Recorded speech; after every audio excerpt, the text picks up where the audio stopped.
Hello, welcome. Welcome to American Heritage School Virtual College Fair this evening. We've got an awesome lineup of institutions for you to hear from this evening. I've got a couple of quick housekeeping items, and then I'm going to turn it over to our panelists. First of all, we know that you have questions, and you're going to have questions throughout the presentations. So make sure you feel comfortable putting those questions in the Q&A box at the bottom of your screen. It's most helpful to our panelists if you write out your question and then also note the college that you hope answers your question. That way they know how to answer or know who you're expecting to respond to. As a reminder, this is a webinar, so your camera and your microphone are turned off. Our panelists cannot see or hear you tonight. And this is a recording, or this is a recorded session. So there will be an opportunity for playback within a week at that same website where you registered for tonight's program. I'm going to say this just one more time because the number of participants keeps rising. We know that you have questions tonight, so make sure you put that in the Q&A. List out your question and then also list the college or university that you're addressing that question to so they know how to respond. So without further ado, I am gonna turn things over to our panelists. So first up, you get the opportunity of hearing from Lipscomb University. Hello, thank you guys so much for joining this evening. As Courtney said, feel free to drop any questions that you might have about Lipscomb or about any other schools tonight in the chat here. I'm gonna go ahead and start presenting here. But I will answer any questions in the chat after the presentation, and I'll be present in the chat kind of throughout. But thank you guys for joining. I've got the next 6 minutes with you guys. To be completely truthful, as you guys probably know, 6 minutes is not enough time to learn enough about a school to determine if you really want to go to school there or not. So what I'd encourage you to do is, kind of take a look at each of the universities that are presenting tonight, do your own research, and of course, always try and visit campus if you can. You guys are making a big decision on what school, you're going to be spending potentially the next 4+ years at. And, that's a big decision for anyone. So I want to make it as clear to you of what Lipscomb University is like, so that way you can, start getting the wheels turning and maybe turning an application in the fall. We'd love to be in touch with you guys. To give you an idea, Lipscomb University is a mid-sized Christian liberal arts school in Nashville, Tennessee. We have about 3,000 undergraduate students and about 1,600 graduate students. That makes our student to faculty ratio about 13:1. We're all about the small class sizes at Lipscomb. We really do believe that, those conversations with your professors of, hey, I'm having trouble with these assignments. Can I get a little bit of extra help? Those conversations can turn into, hey, I'm about to graduate here. Can you give me any guidance in my career? Do you have any connections that I can get in touch with? So we're proud to say that we have an open door policy with all of our professors. You're not just going to be a number in a classroom at Lipscomb. We really want you to be an individual, and our professors are going to care about you. Austin, I hate to interrupt you, but we are not seeing your screen. Is that on purpose? No. Thank you for interrupting me. Let's see here. What do I need to do to get my screen showing? Can you see my face? Yes. Okay, yep. I'm not showing any slideshows or anything right now. Oh, okay, perfect. Thank you for interrupting though. So Lipscomb, small Christian liberal arts school in Nashville, Tennessee. Despite being a smaller school, we do have Division I athletics at Lipscomb. So while you're at school here, you're going to get to be a part of that exciting Division I sports atmosphere. I've actually met students from the Florida and Georgia area who I asked them, how did you hear about Lipscomb? And they actually say, I saw Lipscomb on the March Madness bracket, or, I got connected to Lipscomb through sports. So if you're into sports, if you're into that big, exciting D1 atmosphere, we do still have that at Lipscomb, despite being a bit smaller of a school. One other thing that we do really well at Lipscomb is community. We have over 100 on-campus organizations at Lipscomb. everything from intercultural groups to student government to social clubs. Social clubs are basically our version of fraternities and sororities.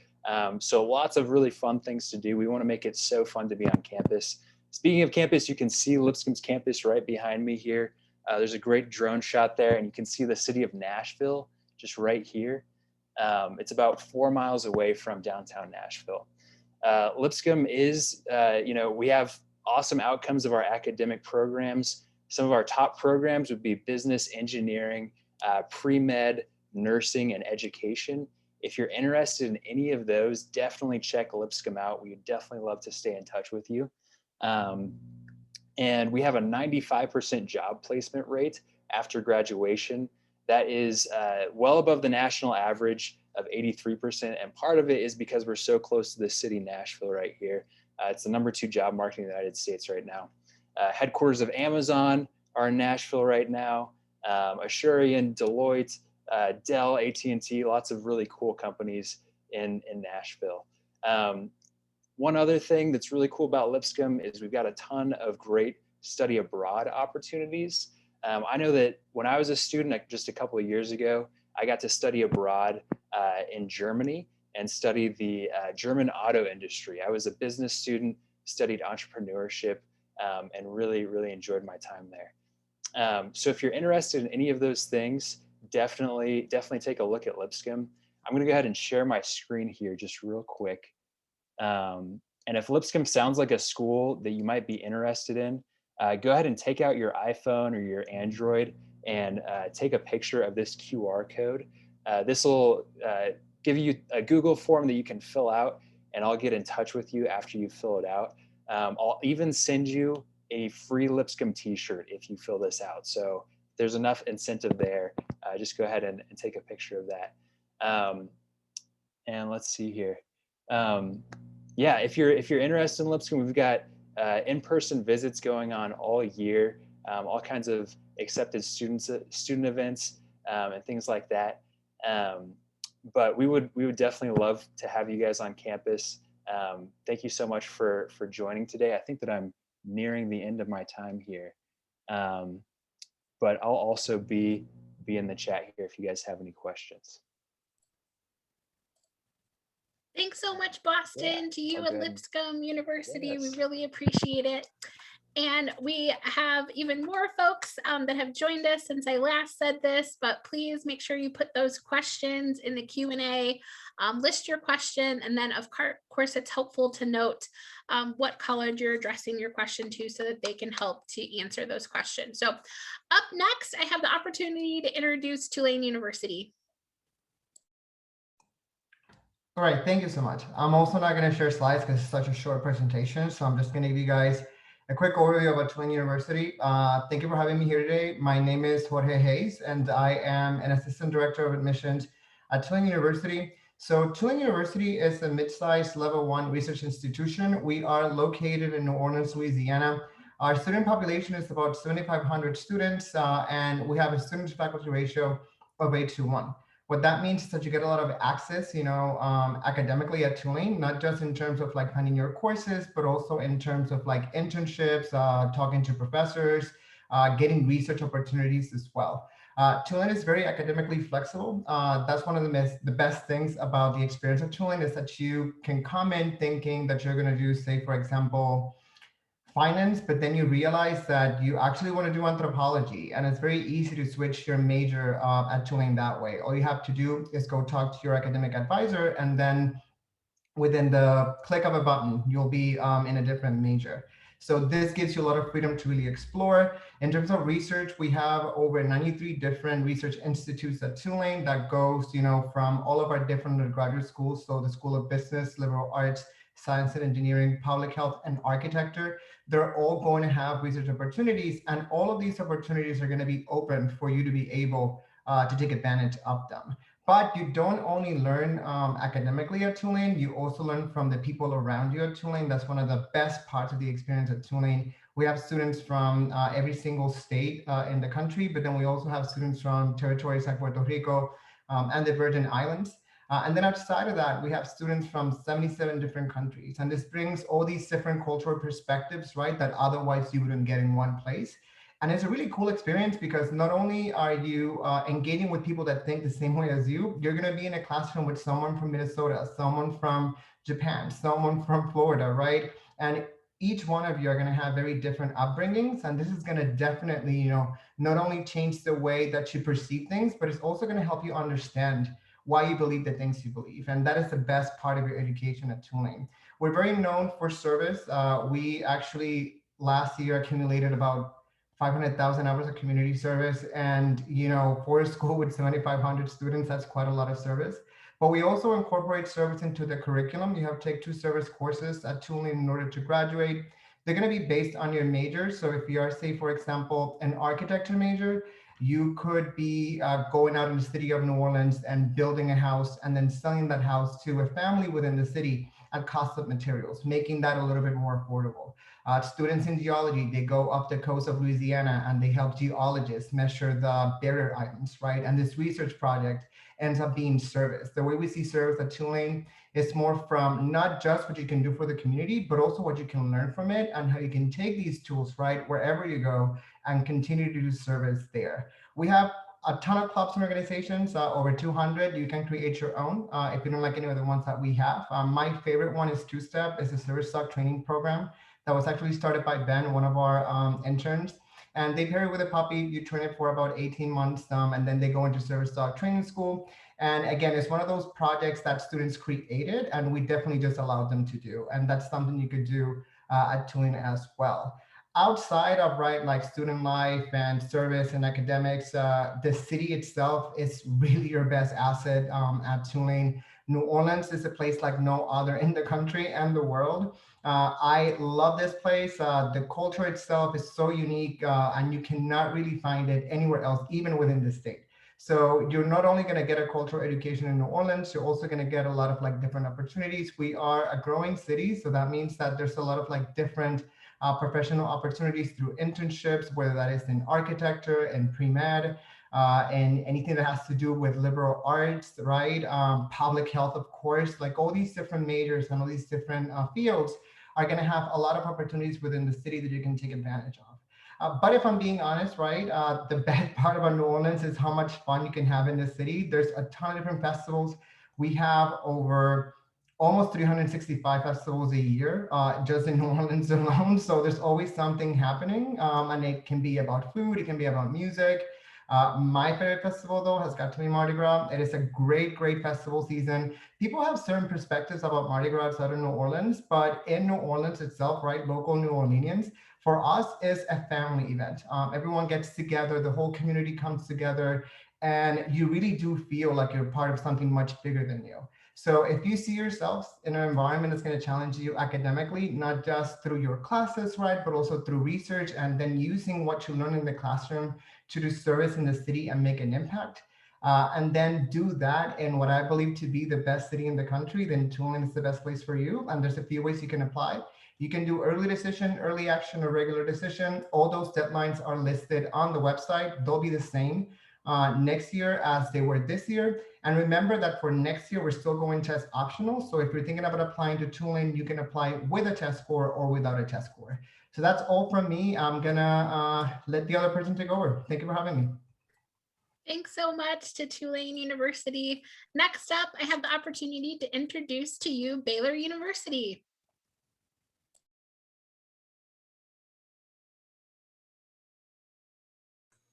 All right. Hello, everyone. My name is Gabby LaRue. You should be able to see my slides up. So I definitely encourage you to scan the QR code, and I'm going to try to figure out how to put it in the chat. And if not, I'll put it afterwards since I can't see that anymore. But hello, I'm from sunny Texas, now sunny Texas. If y'all have been watching the news, I'm sure you have seen a lot about Texas this past week. We had a lot of snow, and at one point it was a -12.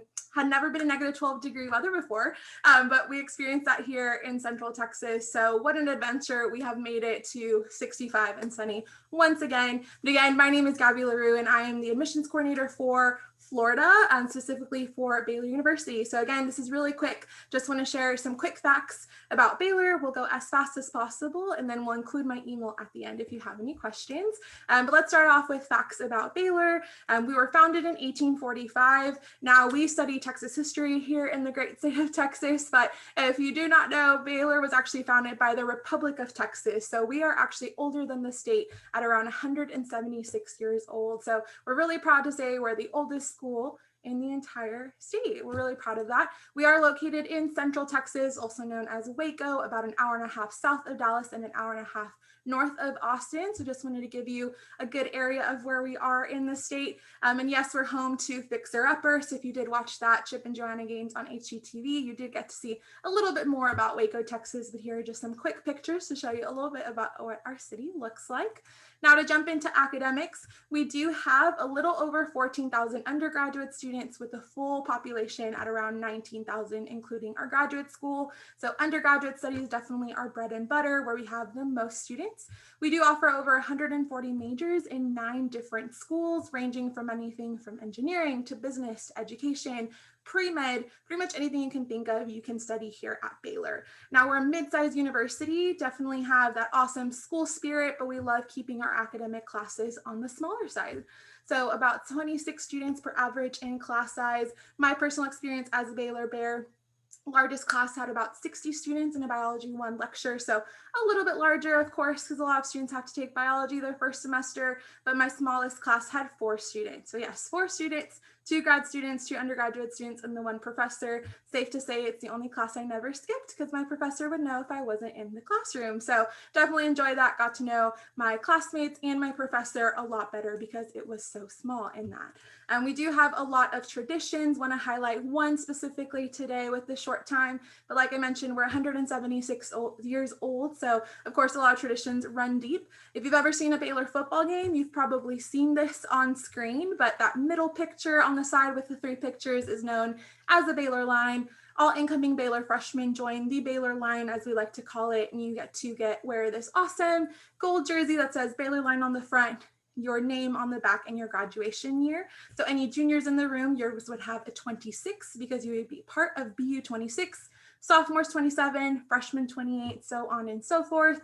You get to wear this awesome jersey to every home game at McLean Stadium and then get to rush the field in front of all 40,000 fans, greet the football team, and sit in the first 13 rows behind the opponent bench, where we like to say you pray over the other school. Obviously, you're there to be super loud and proud and hopefully lead the Bears to victory. So much fun. Now, as far as our community, we are an unapologetically Christian university. So we were founded as a Baptist university and continue the tradition to this day. But we do have 40 different religions, both Christian and non-Christian, represented in our student body. It is not a requirement to be Christian for you to come to Baylor, but it is something that you will experience once you're on campus. We do have students from all 50 states in the US, as well as 80 countries. So you will have students in your classroom from different parts of the world, and we definitely embrace that here on our campus and absolutely love it. And a great way to get plugged into Baylor, excuse me, and make those friends is through 330 student organizations. These will range from anything athletic organizations to academic, professional, multicultural, Greek life. You can really get plugged in and make those lifelong friendships within those 330 plus organizations. Now, I want to talk a little bit about deadlines. We do have 2 different deadlines and 4 different types of applications. Early Decision 1 and Early Action will be due November 1st. And that will open in August. So if you're a junior, it'll be coming up really, really soon in a few months. And then we also have our February 1st deadline for regular admissions and then Early Decision Round 2. We do accept our own Baylor online application, which we call Go Baylor, the Common App, and Apply Texas. All students apply automatically for an academic scholarship, but if you're interested in our higher scholarships, we do have our scholarship programs. These are the 4 scholarship programs that we have to offer. If you go to our website and click on scholarship programs, you'll get a lot more information as to what we offer, how you can apply for those, but this is really where you can apply for those top tier scholarships, ranging all the way from full tuition down to an additional $3,000 a year, as well as compete for a spot into our seminary school, our law school, and then Baylor College of Medicine located in Houston, Texas. So I tried to make that as quick as possible, but I do want to let y'all know if you have any additional questions, you can always reach out to me, This is going to be my email address, gabby_larue@baylor.edu. I am here to help with any questions that you have. I am your admissions counselor. I love getting to meet with my students. We do have virtual appointments that you can set up with me one-on-one. If you go to baylor.edu/visit, you can go ahead and schedule one with us. But thank you so much. Have a great evening. Thank you so much, Baylor. Wow, we've already heard from 3 great institutions, and we still have 3 great ones to go. Don't forget and don't hesitate to put those questions in the Q&A, and do list the college or university that you're addressing that question to so they know how to respond. Next up, you get the opportunity to hear from Sewanee, the University of the South.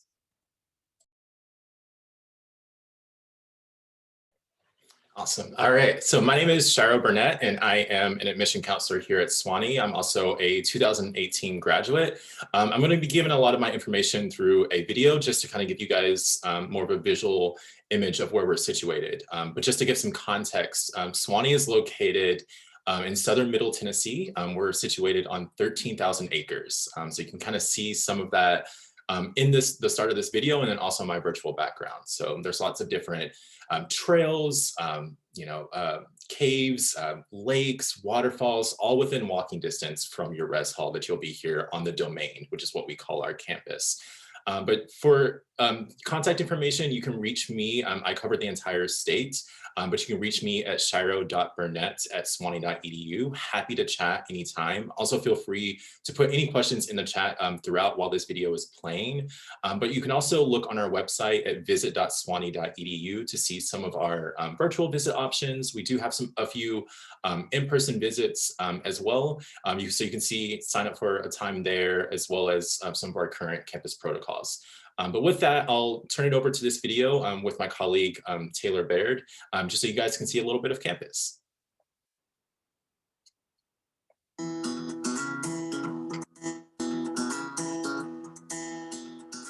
Hi, I'm Taylor Baird. I'm a graduate of Sewanee, and I currently work in the Office of Admission. And I get to tell you a little bit about my home for the past 10 years. You might be thinking, Sewanee, the University of the South. What does that entail? Well, the University of the South is so much more than a campus that we had to create new words for it. It's the mountain. It's our home on the Cumberland Plateau. It's the domain, situated between Nashville and Chattanooga. It's a working farm, a 13,000 acre forest, a natural playground with trails to hike and rocks to climb. But above all, it's a community. That's Sewanee. And it's a place that I hope you'll consider calling home one day too. The domain is where we live, eat, research, recreate, reflect, and compete. I mean, 30% of our students are scholar athletes competing on one of our Division III varsity athletic teams. It's a lot, and we like it that way. Our university motto, Ecce Quam Bonum, or EQB, ensures that we push each other and appreciate each other while dwelling together in unity. You'll be sharing Sewanee with about 1,700 other 17 to 22-year-olds and the broader community, so there's rarely a dull moment here. While we're nestled in Tennessee, you're still going to be encouraged and expected to engage with the global community. We want you to address global issues and engage in a way that connects Sewanee with the rest of the world. This is a place where everybody stands up for what they think and for what they believe in. That dialogue across difference and that true discourse is the environment that we strive to cultivate. For example, we have deep roots with the Episcopal Church, but we know that it's important to create a healthy interfaith environment here for students as well. With the combination of intellectual rigor and community, Sewanee will help you figure out who you are. As an institution, we've been exploring who we've been and who we are. We want to model that for students, that you're exploring those questions, and that asking questions and seeking solutions is commonplace. You can do that at Sewanee because your professors are teachers and mentors first and researchers second. We believe in educating the whole person through the liberal arts education. That's what happens when you engage with your professors. You get out into the field and you wrestle with the questions that the world hasn't figured out the answers to yet. It's in that process that you will enhance your studies, hone your skills, and increase your postgraduate prospects. In hoping that you'll engage that way, we've made a commitment to you, the Sewanee Pledge. And the commitment is simple. We pledge to provide funding for a summer internship or research opportunity during your time at Sewanee.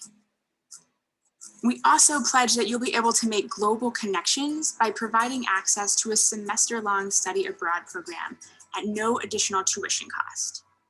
And finally, we pledge that you'll graduate in 4 consecutive years with at least one major. If you do not, you can study for an additional year at Sewanee and no additional tuition cost. At Sewanee, if you give your best in good faith, we will honor that dedication and effort. You won't even have to compete with graduate students for these opportunities, and in many cases, worry about the funding that make them possible. Sewanee believes in access as much as we do excellence, which is why we're committed to meeting 100% of demonstrated financial need for all admitted first-year students. We also recognize academic achievement, so in addition to need-based aid, we do offer academic scholarships as well. Our goal is to accept the most talented students for whom Sewanee is the best choice, and then to provide the financial aid package that makes it possible for you to enroll here. That's the Sewanee lens.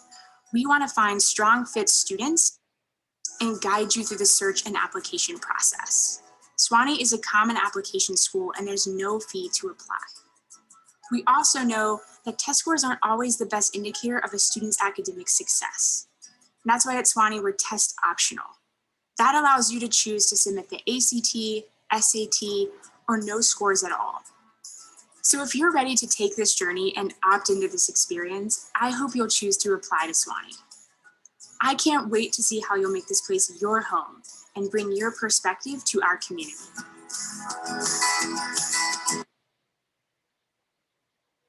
All right, and like I said, definitely feel free to reach out to me if you guys have any other questions about Sewanee. You can also reach me, like I said, at shiro.burnett@sewanee.edu.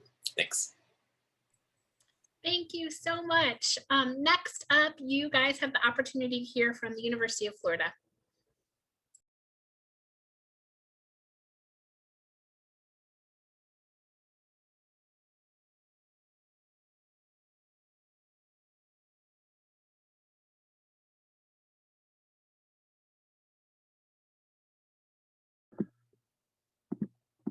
Okay, all right. Thank you all so much for your patience.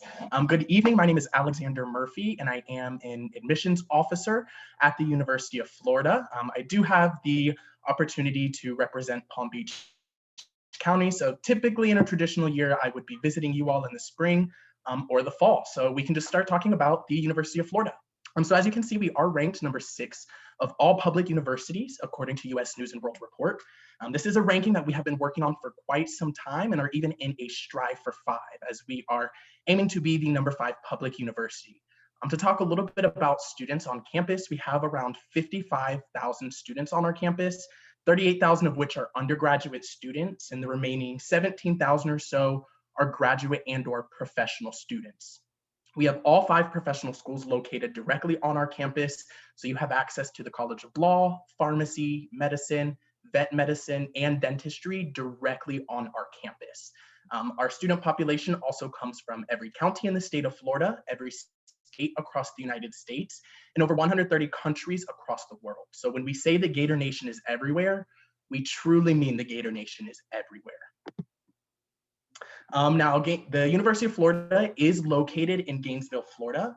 If you are not familiar with where that is, it's probably about 4.5 hours north of where you all are located in South Florida. We are in North Central Florida, so about 1.5 to 2 hours north of both Orlando and Tampa, and 1.5 hours south of Jacksonville. Now, when you're driving by Gainesville, you may miss a few of the exits, and the reason is a lot of the university and Gainesville are surrounded by Florida's natural state parks, prairies, preserves, but there are also a lot of natural springs, Florida's natural springs and aquifers that are within a 20 to 30-minute drive that many of our students love to go on for during the weekend and kind of just hang out with their friends. Now pictured here is downtown Gainesville. This is the Hippodrome Theater, where a lot of performing arts companies as well as students will come and essentially perform community plays in the greater Gainesville area, excuse me.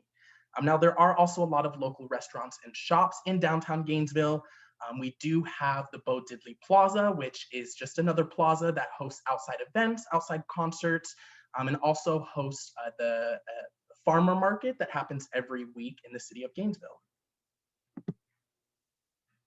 So you may be asking yourself, why UF? What makes the University of Florida so great? What opportunities do I have to succeed at UF? Well, the first being both credibility and affordability. A lot of our students, around 85% of our students, do receive some type of financial aid, and about 2/3 of our undergraduate students do graduate completely debt-free, which is a huge attraction to a lot of students who are looking at attending larger universities. Now, credibility is also a very important one. You have many opportunities for both academic excellence as well as academic flexibility. You can choose from any one of our 120 undergraduate majors. We have well over 200 graduate minors, as well as over 200 graduate programs that students are able to participate in. You're able to double major, double minor, even triple major. We have many combined degree programs where students are able to get both their bachelor's and master's degree within 5 years. We are also a Research 1 institution, so all faculty on campus are required to participate in research. However, there's a lot of funding for both graduate and undergraduate students. UF receives a little over $900 million annually for everyone across campus to participate in research in some way, shape, or form. I'm going to talk a little bit about student life. We do have over 1,000 student clubs and organizations on campus. We have organizations from the Fallen Gator Skydiving Club. We have a hammock club. If anybody's familiar with the Harry Potter series, we do have a Quidditch team on campus. We also have a nationally ranked and competitive rock, paper, scissors team. So when I tell you there's something for everyone, there is something for everyone. In addition to many student organizations, we also have really, really great resources and support for students on campus. We have our Multicultural and Diversity Affairs Office, which both celebrates and empowers diverse communities across campus. We have our First Generation Student Success Office, which assists in the transition of our first generation students and families within their first year of college. We also have the You Matter, We Care initiative, which supports the holistic well-being of all students, staff, and faculty on campus. We also have the Disability Resource Center, which works with campus leadership to ensure that campus is as accessible as possible for all students, staff, and faculty. So that's all the time that I have for today. If you would like to connect with us, please connect with us via social media. You can schedule a virtual visit and a virtual tour as well. And if you have questions for me, you can get my contact information at admissions.ufl.edu/staff. Thank you and have a great evening. Thank you so much, University of Florida. Our final presentation tonight will be from Wake Forest University.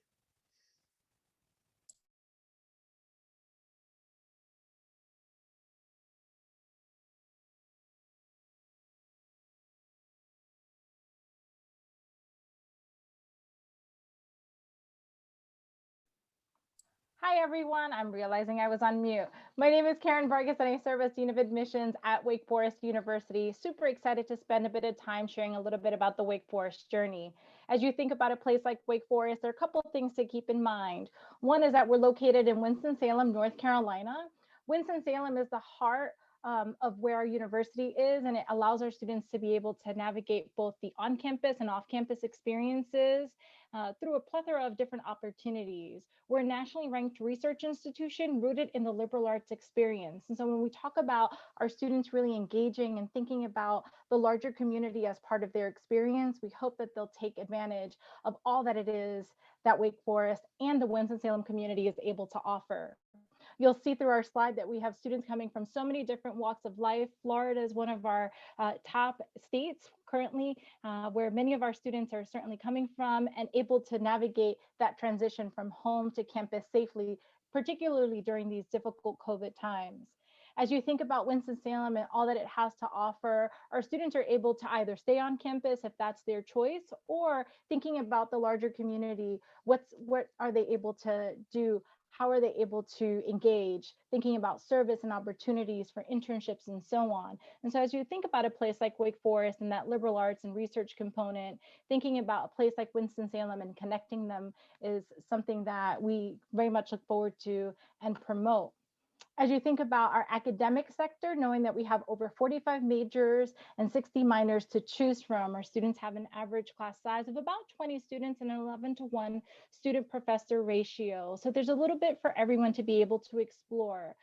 The one thing that everyone should keep in mind is that as a liberal arts institution, our students are able to come in and thrive through what we call not just the liberal arts curriculum, but the basics in the liberal arts curriculum. So this is developing their core skills, critical thinking, analytical skill development, and so on.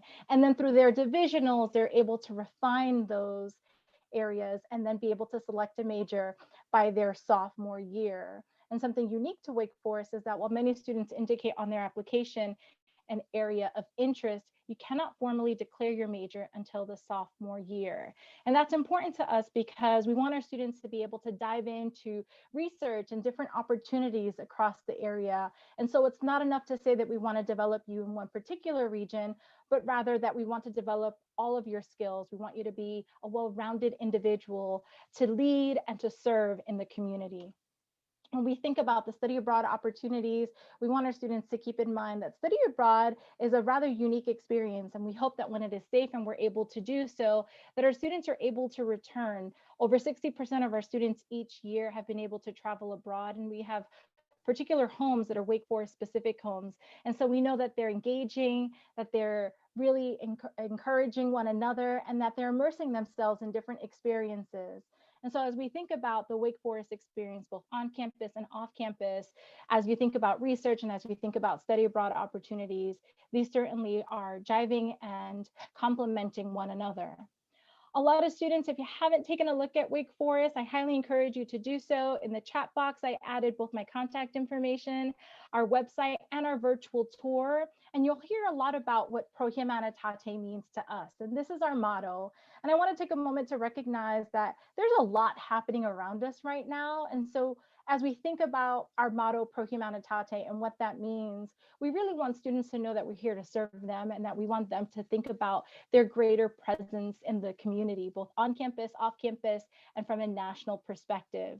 And so in thinking about for humanity and what that means, we want our students to be able to thrive. We want them to be academically curious. We also want them to be globally aware, globally minded, and we also want them to be servants and thinking about their presence in the larger community. And so Pro Humanitate is the spirit across campus that's truly woven throughout the tapestry, where our students are able to navigate different complex issues and think about different opportunities for engagement. And so when we think about social justice reform, opportunities for access and inclusion, thinking about navigating the different opportunities in the Winston-Salem community, there's so much to be able to explore. So Pro Humanitate really leads us as a community. As we think about the process, I'm the person that works with all students from the area, the southern part of Florida. And so as you think about the application and the different cycle pieces, I encourage you all to think about what it is that you're curious about and how it is that you're looking to engage with Wake Forest. I recognize that this year is a very difficult year. And while we've not had the opportunity to physically meet with one another, there are some virtual opportunities for you to continue to engage. And so tonight's a wonderful opportunity, but continue to think about what it is that you need to learn and understand as you're navigating the next steps of the process. And for us, the application will become available sometime during the summer months. We're part of the Common application, the Coalition application, and we have the Wake Forest application. Knowing that we're a test optional institution and we have been for over a decade is something that's important to us and true to our spirit of Pro Humanitate. We know that as a pioneer in the test optional world and in a moment like this that we live in, that being test optional is true and to the spirit of what students are navigating and facing at this point. And then also appreciating that we have what we call a creative application, where we want our students to engage critically, thoughtfully, and intentionally. And so think about all these complex pieces, and certainly don't hesitate to reach out to us. Thank you again, and appreciate you, Courtney, for everything you've done to make this happen tonight. Thank you all. Thank you so much. I would now like to invite all of our panelists to turn back on their cameras And we're going to answer a couple questions round robin, or at least one. In the order that you presented, can you give an interesting or fun fact about your school? So up first, I'd love to hear from Lipscomb. Yes, an interesting or fun fact. Oh my goodness, being put on the hot seat here. Interesting fact. Let's see here. Lipscomb was founded in 1891. So that was, let's see here. Baylor, what was Gabby, what was the founding date of Baylor? What year was that again? 1845. 1845. Not quite as old as Baylor, but we're pretty old too. And yeah, we were one of the first schools in Nashville. Originally founded as Nashville Bible School in 1891. Is there a fun campus tradition that you that your students love? Yes, every year we have a great tradition called Dodgeball, on-campus Dodgeball. We have students come in, we have a big courtyard that we fence off, and students will dress up in different costumes and create different teams. Oftentimes the costumes are more important than actually winning. So you'll have costumes that actually hinder your ability to play dodgeball. And those end up being the fan favorites. So that's one of my favorite traditions that we have. Love it.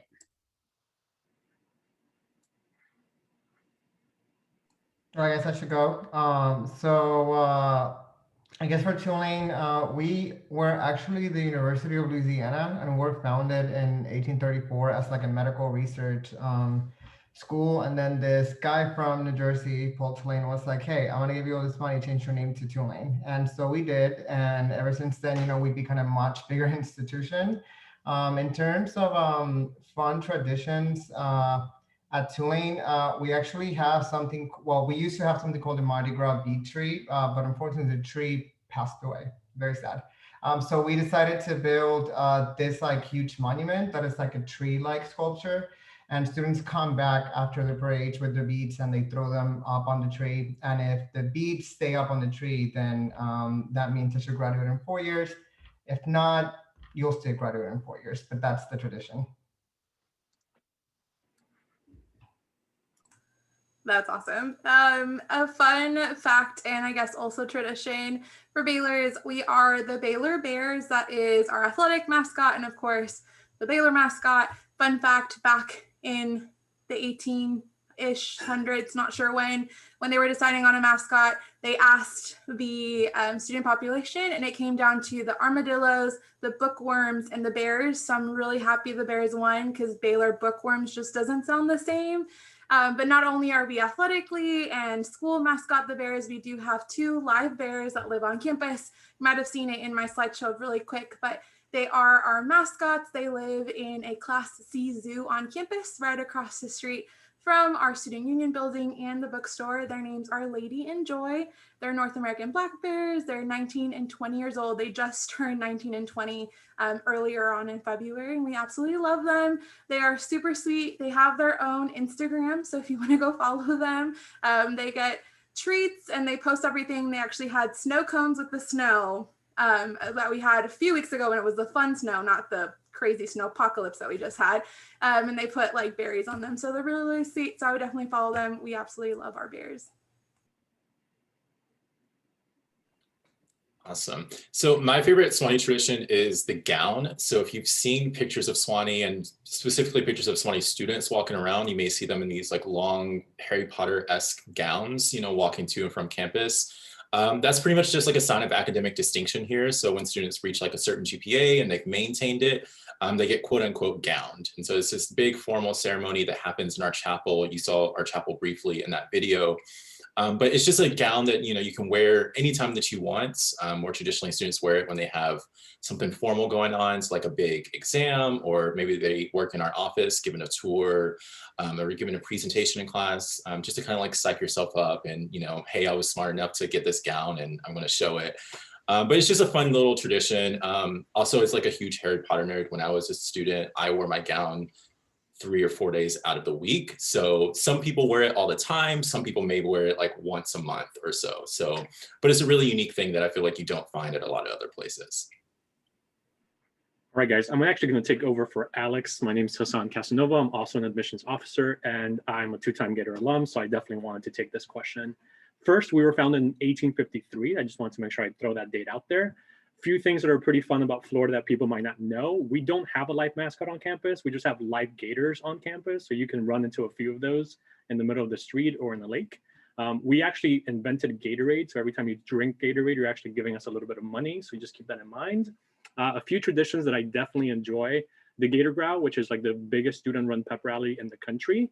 It's something that we do every single year to like kick off our football season, so that we have fireworks and live music. But my absolute favorite is the tradition of We Are the Boys, which at the end of the third quarter of our football games, we link arms the entire stadium and we sing a song together, and it definitely brings us all closer together. So go Gators. And then I'll close out and add that at Wake Forest, I love the combination of the two things that I highlight most with students, and that's that experience in Winston-Salem and that Pro Humanitate spirit. And so for me, it's actually a program called Project Pumpkin, and it's the day that I began my journey at Wake Forest. And so it's the opportunity where students on campus are able to engage with the Winston-Salem community, and we provide a safe space to really learn and grow with one another. And so we bring small kids from all throughout the Forsyth County School District, and community leaders and community organizations and churches and faculty members and staff and so on. And everyone comes to the center of campus, and we're able to connect and learn from one another. And it's just a really fun Pro Humanitate spirited vibe. And so it's one of my favorite pieces to be able to enjoy on campus. I've actually been a part of it now for 2.5 years. And so it's a wonderful opportunity again to engage with the Winston-Salem community and speak to that Pro Humanitate spirit. Well, thank you, panelists, tonight. You guys did an excellent job. And audience, I hope you really enjoyed this process. A little piece of advice, have fun. You rarely get the opportunity to pick your new home for the next 4 years, and this is that opportunity to choose your next adventure. So with that, I'd like to say thank you so much for joining us. As you close out, there's going to be a quick 4-question survey that will appear. So I hope that you spend some time to provide us with some feedback. And a recording of this session will be available within 1 week of the session tonight. And so will all the other recordings that happened tonight, because there were lots of sessions that happened. So best wishes to you all, and have some fun throughout this college search process. Bye, everyone.